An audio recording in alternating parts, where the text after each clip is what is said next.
बिस्मिल्लाहिर्रहमानिर्रहीम। Hi guys, this is Ahmad and welcome to my YouTube forex money channel. उम्मीद करता हूँ आप सब खैरियत से होंगे। सो गाइस, अभी की वीडियो में हम एनालाइज करने जा रहे हैं जीबीपी यूएसडी 4 आवर चार्ट। और इसके साथ साथ एक बात और मैं आपको बताता चलूँ। अभी ये मैंने रिसेंट में ही देखा है कि कुछ लोग जो हैं वो उन्होंने मल्टीपल ग्रुप्स ज्वाइन किए होते हैं और वो करते क्या हैं कि अपने पास एक जो है ना प्रीमियम ग्रुप का झांसा देते हैं। खासतौर पर टेलीग्राम में ये बहुत जो है ये स्कैमिंग चल रही है। और वो करते क्या हैं कि यहाँ से ग्रुप उठाया, वहाँ से उसका सिग्नल उठाया और जो है ना वो अपने ग्रुप में डालते गए, टीपी भी शो कराते गए और देन क्या है आप लोगों को फिर कन्विंस करते हैं कि आप हमारा प्रीमियम ग्रुप लें या आप हमारी प्रीमियम मेंबरशिप लें। तो मैं न्यू ट्रेडर्स को यही सजेस्ट करूंगा कि ऐसे किसी भी बंदे की झांसे में ना आए। ये सब स्कैम हो रहा है क्योंकि मुझे वहाँ पे अपना भी ग्रुप का एक सिग्नल मिला है। जो गोल्ड का मैंने सिग्नल डाला था वही सेम स्ट्रक्चर उसने उठा के वहाँ पे डाला हुआ था।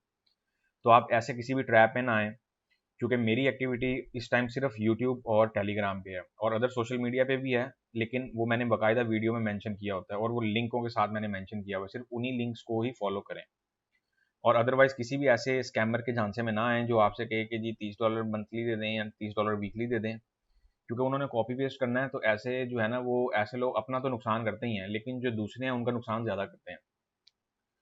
सो इस चीज़ से जो है ना ज़रा मुहतात रहें। और आए चलें, अब हम चलते हैं अपनी वीडियो की तरफ। हमने यहाँ पे ओपन किया हुआ GBP USD 4 our chart. Structure बहुत ही क्लियर है। जैसा कि मैंने प्रीवियसली बोला था कि पाउंड जैसा नीचे जा रहा है वैसे ही ये ऊपर आएगा और पाउंड किसी हद तक आया भी। ऑलमोस्ट 50% रिट्रेसमेंट जो है वो अपनी इस लेवल से हमें दे के गया। अब सवाल ये है कि पाउंड के टारगेट मैंने जो पहले दिए हुए थे क्या वो रिमेन वैलिड हैं? तो मैं ये कहूँगा बिल्कुल वैलिड हैं। उनको किसी भी लिहाज से इग्नोर नहीं करना। अभी की मार्केट की सूरत हाल ये है कि अगर पेयर लो पे था तो वो मिड में आ गया, अगर हाई पे था तो वो भी मिड में आ गया और वहां पे आके ना कंफ्यूजन जो है वो क्रिएट की जा रही है। अगर मैं बात करूं पाउंड की, पाउंड के लिए अपकमिंग वीक है जो टेक्निकल स्ट्रक्चर है ना वो दो बड़े ही बेहतरीन से स्ट्रक्चर है और इनको मैं चाहूंगा कि आप बस फॉलो करें अपकमिंग वीक के लिए। इसी में बात बन गई तो बन गई। और एक चीज़ मैं हमेशा कहता होता हूँ कि जिस ट्रेडर में एसएल हिट करवाने का जिगरा नहीं है वो प्रॉफिट भी डिजर्व नहीं करता। तो आप इस चीज़ को समझा करें। ये जो मैंने मुकालमा बोला है या वर्ड बोला है या सेंटेंस बोला है, ये न्यू ट्रेडर्स के लिए बोला है जो एक दो एसएल के बाद जो है वो डर जाते हैं और फिर जो है ना वो ये वही ट्रेडर होते हैं जो एक दो एसएल के बाद डर जाते हैं। फिर वो कहते हैं कि हमें कोई पक्की चीज़ मिले। पक्की चीज़ से मुराद ये है कि हमें कोई ऐसी चीज़ मिले जिसमें हमें जो है ना बस पकी पकाई खीर मिले या हमें जो है फिक्स प्रॉफिट मिले। और उसी चक्कर में इनको सबसे ज़्यादा जो है वो जो स्कैमर हैं वो इनको टारगेट करते हैं। वो कहते हैं चूंकि इनको ज़रूरत भी है, इनको वो ऐसी ऐसी मतलब ऐसे ऐसे आपको कन्विंस करेंगे कि आप कहेंगे कि बस ये जो कह रहे हैं वो सही है और उसके बाद रिजल्ट जो है वो कुछ भी नहीं होता। अच्छा जी, ये मैंने आपके सामने दो लेवल्स ड्रॉ किए हैं। एक हमारे पास सपोर्ट एरिया है, दूसरा हमारे पास रेजिस्टेंस एरिया है। कॉन्सेप्ट बड़ी क्लियर है, कंफ्यूज कहीं पे नहीं होना। और एक चीज़ अब मैं आपको और बताने जा रहा हूँ, अब आपने उस चीज़ को भी जो है ना बड़े ही गौर से समझना है। लें जी, ये जो मैं पैटर्न ड्रॉ कर रहा हूँ ये काफ़ी फेमिलियर पैटर्न होगा। हम फिर उसी जगह पे आके खड़े हो गए। अभी मैंने पिछली वीडियो में क्या बोला था कि हमें बार बार सिमेट्रिकल ट्रायंगल पैटर्न का सामना करना पड़ता है। अब ये लो पे भी बनता है, हाई पे भी बनता है। ये इसकी प्रॉपर एक लर्निंग है, उसको हम बाद में देखेंगे। क्योंकि अगर मैं लर्निंग यहाँ करने बैठ जाऊंगा तो यही वीडियो जो है वो घंटे की निकल जाएगी। अब सवाल ये है, यहाँ पे हमारे पास जो स्ट्रक्चर है वो क्या है। मैं आप लोगों को जो प्रेफरेंस दूंगा वो ये दूंगा कि ये जो हमारे पास एरिया है ना, ये वाला, ये बहुत ही स्ट्रॉन्ग सपोर्ट एरिया है। यहाँ पे मैं इस पे बाकायदा मेंशन भी कर देता हूँ ताकि आप लोग इस चीज़ को समझ सकें। ये हमारे पास है जी स्ट्रॉन्ग सपोर्ट एरिया। अगर मार्केट इस एरिए को ब्रेक कर गई फिर इसके नतीजे इतने तगड़े होंगे कि मार्केट जो है वो हो सकता है वापस 1.22 और 2150 के लेवल पे चली जाए। तो इसको आपने किसी भी सूरत इग्नोर नहीं करना। अब हम बात करते हैं अपने ट्रेडिंग स्ट्रक्चर की तरफ। अगर हम बात करें ट्रेडिंग स्ट्रक्चर की, तो आप लोगों को मैंने पीछे इसका जो वेज पैटर्न था वो भी मैंने आपको बताया था और उम्मीद करता हूँ कि आप लोगों ने उस वेज पैटर्न से जो है वो एक हैंडसम प्रॉफिट बनाया होगा। अपडेट मैं इसलिए टाइम पे देता हूँ ताकि आप लोगों को जो है वो बिफोर टाइम जो है ना उस चीज़ के लिए आप लोग तैयार रहें। और उसने हमें मूवमेंट भी दी उसी राइजिंग वेज पैटर्न ने। तो पैटर्न्स को समझना भी ज़रूरी है, कैंडल स्टिक को समझना भी ज़रूरी है, मार्केट का टेक्निकल स्ट्रक्चर समझना भी ज़रूरी है, फंडामेंटल समझना भी ज़रूरी है। अगर मैं आसान अल्फाज में बात करूँ तो फॉरेक्स में सब चीज़ों को समझना ही ज़रूरी है। जिस चीज़ को आप इग्नोर करेंगे वहीं से आप मार खानी शुरू हो जाएंगे। मैं यहाँ पे डिटेल्स एंटर करने जा रहा हूँ। हम बात कर रहे हैं GBP USD H4 chart analysis की। और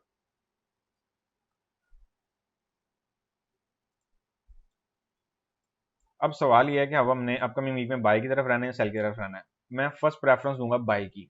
सेल की तरफ मैं अभी नहीं फोकस करूंगा। सेल की तरफ जब हमारे पास स्ट्रक्चर बनेगा, वैसे तो उसने एक वेज पैटर्न को ब्रेक करने के बाद एक स्ट्रक्चर बनाया था, लेकिन नीचे कुछ सपोर्ट एरियाज मिल रहे हैं, तो हमें उनको भी मद्देनजर रखना है।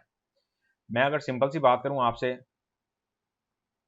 तो मैं आपको जो प्रेफरेंस दूंगा वो फर्स्ट प्रेफरेंस दूंगा आपको बाई की, और सेकंड प्रेफरेंस दूंगा सेल की, क्योंकि बाई के टारगेट्स रिमेन वैलिड हैं। और जिस नज़र से मैं देख रहा हूँ, तो मैं ये समझता हूँ कि मार्केट को जो है ना बाई की तरफ निकलना चाहिए। ये एक टेम्परेरी बेरिश मूवमेंट है, एक ट्रैप समझ लें आसान अल्फाज में। मैं अगर GBP USD की जो प्रेफरेंस दूंगा वो बाई की प्रेफरेंस मैं यहाँ से दूंगा।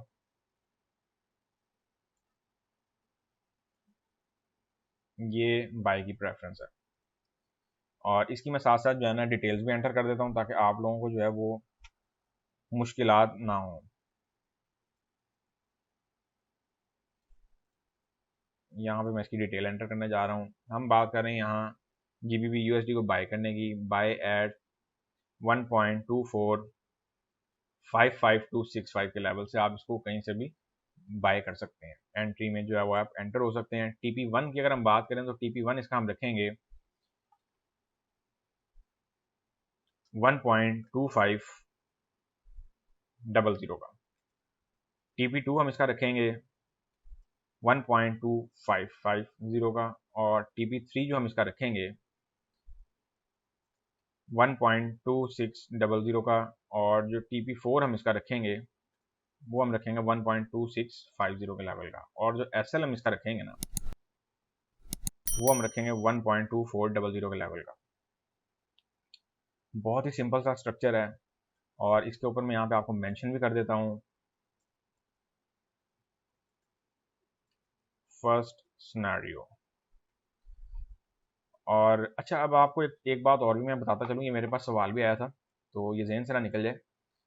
क्वेश्चन ये था कि सर आपको जो है ना अपकमिंग जो लेवल्स हैं या अपकमिंग जो प्राइस मूवमेंट है वो आपको कैसे पता चलती है। तो मेरे भाई ये कोई एक दो दिन का काम नहीं है, और ये चीज़ मैं आपको डिफाइन करूँगा कोर्स में, जो आगे मैं कोर्स प्लान कर रहा हूँ, और देखूंगा कि वो उसमें कितने लोग इंटरेस्टेड हैं, और उस हिसाब से फिर जो है ना उनको जो है मैं लेके चलूँगा साथ। और उसमें जो सबसे इंपॉर्टेंट चीज़ है ना, ये जो लेवल के खास तौर पे आप बात करते हैं कि लेवल कैसे पता चलते हैं, तो ऑफ कोर्स एक तो एक्सपीरियंस है, और दूसरा यही चीज़ आपने जो मार्केट में स्टडी की होती है, यहाँ पे आपकी लेवल्स निकालने में आपकी वो स्टडी ही काम आती है। अब वो क्या चीज़ है, कैसे है, इसको हम लेटर ऑन डिस्कस करेंगे। सवाल था तो मैंने सोचा आपको जो साथ साथ बताता चलूँ, ताकि वो ये ना हो कि वो समझें कि मतलब जो है ना क्वेश्चन इग्नोर किया गया। और बाय का स्ट्रक्चर हमारे पास बड़ा सिंपल सा है, आपको मैंने मेंशन कर दिया है। और सेलिंग अगर इसकी मैं प्लान करूंगा, तो सेलिंग मैं इसकी इस जोन से प्लान करूंगा। बहुत ही सिंपल है, चूंकि ये माइनर सी रेंज में आया हुआ है पाउंड इस टाइम। इसमें तो कोई शक नहीं है कि जब पाउंड अपनी रेंज ब्रेक करता है तो वो फिर संभाला नहीं जाता। और ऑफ कोर्स चूंकि एक बहुत बड़ा मेजर पेयर है, इसको आप अंडर एस्टिमेट किसी भी सूरत नहीं कर सकते। सेल का हमारे पास ये स्ट्रक्चर होगा पाउंड का, वो भी नोट कर लें। मैं आपको सेल का स्ट्रक्चर बताने जा रहा हूँ। सेल का स्ट्रक्चर आएगा सेल एट 1.26300240। TP1 की अगर हम बात करते हैं तो वो आएगा 1.2600। प्रॉफिट टेकिंग टाइम पे रखनी है, किसी भी सूरत प्रॉफिट टेकिंग को इग्नोर नहीं करना। ऐसी कोई भी लालच नहीं करनी कि आप समझें कि मार्केट जो है मसला ही कोई नहीं है, और जो है ना उस चक्कर में आपका जो प्रॉफिट बना हुआ है वो भी वापस रिवर्स हो जाए सारा। TP3 हम इसका रखेंगे जी 1.2515 का। और जो TP4 हम इसका रखेंगे, अच्छा ये TP4 की ट्रेड हैं दोनों, इस चीज़ को आपने बड़ा ख्याल रखना है, क्योंकि मार्केट रेंज में हुई है, इसीलिए ही मैंने TP4 तक आपको जो है इसका सिनेरियो दी है, वरना हम इसको TP2 या TP3 तक रखते। SL हम इसका रखेंगे जी 1.2690 के लेवल का।